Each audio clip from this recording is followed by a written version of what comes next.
ছোঁয়া ধারাবাহিকের আগামী পর্বে আমরা দেখতে পাবো মিসকার হাত থেকে সূর্যকে বাঁচাতে দীপা ভয়ঙ্কর রূপে মিসকার সামনে হাজির হলো। হ্যাঁ বন্ধুরা, আমরা এমনটাই দেখতে পাবো অনুরাগের ছোঁয়া ধারাবাহিকের আগামী পর্বগুলোতে। নারী দিবসে জেলের মহিলাদের নিয়ে থানায় একটা অনুষ্ঠানের আয়োজন করা হয়, আর মিসকাও সেই সুযোগে ভিক্টরকে টাকা দিয়ে ভিক্টরের সাথে হাত মিলিয়ে প্ল্যান মতো ভিক্টরের মাথায় বন্দুক ঠেকিয়ে পুলিশকে হুমকি দিয়ে জেল থেকে বেরিয়ে যায়। অপরদিকে রূপার মামু এসে জানায় যে মিসকা জেল থেকে পালিয়েছে। তা শুনে অবাক হয়ে যায় সবাই। এরপর দীপা সোশ্যাল মিডিয়াতে নিউজে দেখতে পায় মিসকা ভিক্টরের মাথায় বন্দুক তাক করে ভয় দেখিয়ে ভিক্টরকে নিয়ে জেল থেকে পালিয়ে গেছে। খবরটা দেখা মাত্রই দীপা হতভম্ব হয়ে যায়। দীপা অস্থির হয়ে ওঠে। দীপা কি করবে কিছুই বুঝতে পারে না। দীপা বলে মিসকা জেল থেকে বেরিয়েছে, তার মানে ও আবারও সোনার উপর ক্ষতি করে দেবে। ও তো ডাক্তারবাবুকেও ছাড়বে না। আমাকে ডাক্তারবাবুর কাছে যেতেই হবে, ওনাকে মিসকার হাত থেকে বাঁচাতেই হবে। কিন্তু উনি কোথায় আছে আমি তো জানি না। এরপর দীপা কোনো উপায় না পেয়ে পুলিশের কাছে যায়। পুলিশ দীপাকে জানায় মিসকা কোন এরিয়ার দিকে গাড়ি নিয়ে গেছে। এরপর দীপা তবলাকে ফোন করে সবটা জানায়।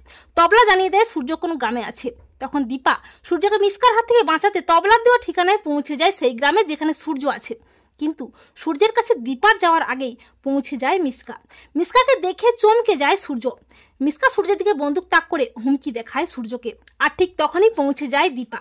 দীপা চিৎকার করে বলে মিসকা, তুই যে জেল থেকে বেরিয়ে ডাক্তারবাবুর ক্ষতি করতে এখানে আসবি আমি জানতাম, কিন্তু আমি থাকতে ডাক্তারবাবুর কোনো ক্ষতি তুই করতে পারবি না।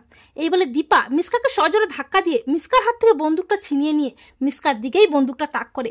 আর সূর্যকে বলে ডাক্তারবাবু আপনি ঠিক আছেন তো, আমি থাকতে ও আপনার কোনো ক্ষতি করতে পারবে না। আর দীপার এই ভয়ঙ্কর রূপ দেখে ভয় পেয়ে যায় মিসকা। মিসকা হাত জোড় করে বলে আমাকে ছেড়ে দাও দীপা, আমি সূর্যের কোনো ক্ষতি করতে এখানে আসিনি, আমি শুধু একবার ওকে চোখের দেখা দেখতে এসেছি। দীপা বলে তোর মতো শয়তানকে ছেড়ে দিলে তো আমার মহা পাপ হবে। এবারে তোকে কোনো আইন নয়, আদালত নয়, আমি নিজের হাতেই তোকে শাস্তি দেবো। তোকে আজকে আমি শেষ করে ফেলবো। তুই অনেক অন্যায় করেছিস, আর নয় আর কোনো অন্যায় তুই করতে পারবি না। তোর সব পাপের বিনাশ আমি করব এই মুহূর্তে এখানেই। আর ঠিক তখনই লাবণ্য তবলা পুলিশ নিয়ে হাজির হয়। পুলিশ বলে দাঁড়ান মিসেস দীপা সেনগুপ্ত, আইন নিজের হাতে তুলে নেবেন না, যা শাস্তি দেওয়ার ওকে আমরাই দেব, আইনের ওপর আস্থা রাখুন। এই বলে পুলিশ মিসকাকে আবারও টানতে টানতে থানায় নিয়ে যায়। আর দীপা সূর্যকে জড়িয়ে ধরে ব্যাকুল হয়ে কাঁদতে থাকে। সূর্য দীপাকে বলে দীপা তোমাকে আমি এত কষ্ট দেওয়ার পরেও তুমি আমার কথা এত ভাবো, এখনো ভাবো? তখন দীপা বলে ডাক্তারবাবু আপনার সঙ্গে যে আমার 7 জনের বন্ধন, এত সহজে কি সেই বন্ধন থেকে মুক্ত হওয়া যায় ডাক্তারবাবু? এরপর দীপা সূর্যকে রূপার অসুখের কথা নিজের মুখে সবটা জানায়। সূর্য দীপার সাথে বাড়ি ফিরে যাওয়ার সিদ্ধান্ত নেয়। তো বন্ধুরা তোমরা এটাই চাও তো যে দীপা যেন সূর্যকে মিসকার হাত থেকে বাঁচিয়ে সূর্যকে বাড়ি ফিরিয়ে নিয়ে যায়? কমেন্ট করে জানিয়ে দাও তোমাদের মতামতটি।